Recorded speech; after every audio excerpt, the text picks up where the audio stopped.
Apple, Microsoft, Infosys, Flipkart, Redbus, Zomato, ये कुछ ऐसी कंपनीज है जो कुछ दोस्तों ने मिलकर बनाई है और आज ये कंपनीज बिलियंस ऑफ डॉलर्स का रेवेन्यू कमाती है।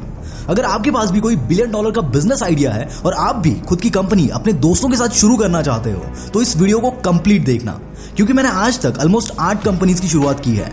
उसमें से कुछ सक्सेसफुल हुई तो कुछ सुपर डुपर फ्लॉप, और ये सारी कंपनीज मैंने किसी ना किसी दोस्त के साथ शुरू की थी। इसीलिए मैं ये बहुत अच्छे से जानता हूं कि अगर आप अपनी कंपनी अपने दोस्तों के साथ शुरू कर रहे हो तो आपको क्या क्या दिक्कतें आएंगी। क्योंकि यार जब भी हमारे दिमाग में कोई बिजनेस आइडिया आता है तो हम हमारे दोस्तों के साथ सबसे पहले शेयर करते हैं और उन्हीं के साथ उस आइडिया पर काम करना स्टार्ट करते हैं। क्योंकि यार सिंपल सी बात है कि हमें हमारे दोस्तों पर भरोसा होता है और हम चाहते हैं कि वो भी हमारे साथ काम करे ताकि हम मिलकर उस आइडिया पर काम कर सके और उसमें कामयाब हो जाए।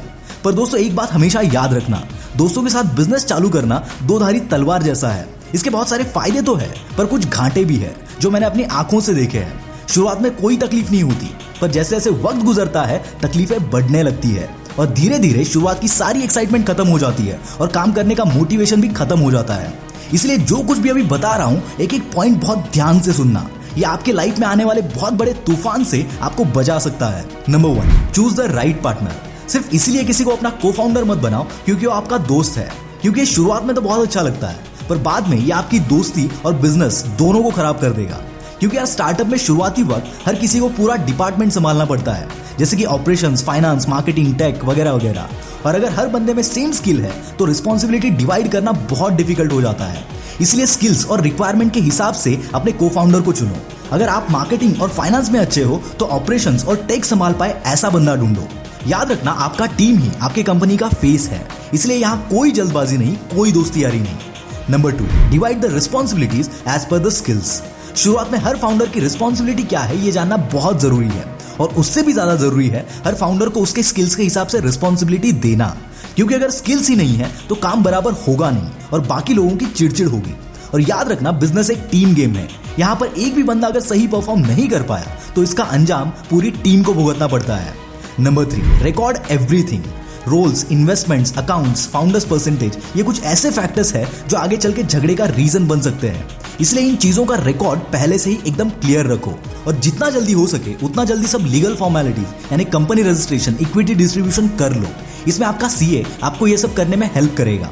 Number 4, align your vision. 5 साल बाद आप अपने कंपनी को कहां पर देखते हो इसका आंसर सबका एक होना बहुत जरूरी है।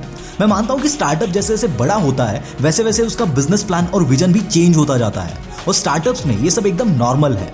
पर यहाँ हर एक फाउंडर एक दूसरे के साथ उनके लेटेस्ट विजन पर अग्री करना बहुत जरूरी है, वरना ये एक बहुत बड़ा डिस्प्यूट का रीजन बन जाता है। और इसकी वजह से कई सारे स्टार्टअप्स मैंने टूटते हुए देखे हैं, क्योंकि कुछ लोग उनकी बात को लेके इतने जिद्दी हो जाते हैं कि वो किसी की नहीं सुनते। Number 5, show must go on. Do what is good for business. दोस्तों कई बार थोड़ा सा सक्सेस भी लोगों के दिमाग में उतर जाता है और उनका नेचर एकदम से बदल जाता है। स्टार्टअप करने से पहले मैंने ये बात सिर्फ सुनी थी, पर स्टार्टअप में आने के बाद मैंने ये बात खुद एक्सपीरियंस की, और इसीलिए कभी कभी ना चाहते हुए भी आपको हार्ड डिसीजन लेने पड़ते हैं। और अगर ऐसे डिसीजंस में आपके इमोशंस बीच में आ गए तो समझो गेम खत्म। इसलिए बिजनेस में दोस्ती या पर्सनल रिलेशन को आने मत दो और वही करो जो बिजनेस के लिए सही है। दोस्तों ये सारे मेरे खुद के एक्सपीरियंसेस हैं। आपको क्या लगता है और ऐसी कौन सी चीजें हैं जो दोस्तों के साथ बिजनेस करते वक्त आपको ध्यान में रखनी चाहिए? कमेंट में जरूर बताना। This is Mangesh from the will power star, signing off for the day. Bye bye.